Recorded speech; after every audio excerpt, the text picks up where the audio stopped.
I've decided to go camping, which is fun. I've never actually gone camping before, but I got evicted, so this is really the only option.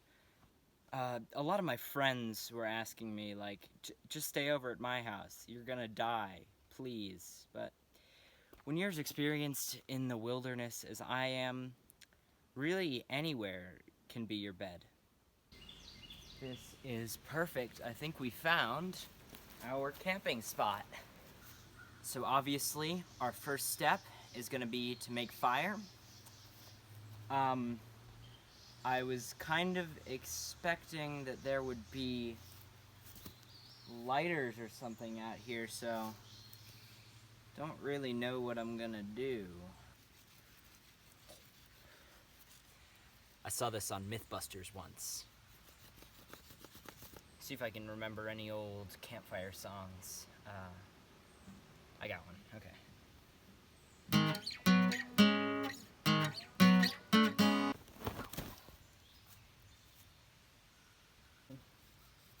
Whoa, whoa, whoa, whoa, whoa, whoa.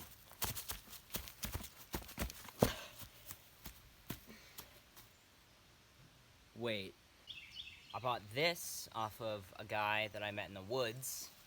He says it's all natural. He was also completely naked, but I figure, I'm completely naked under my clothes, so I think it's okay.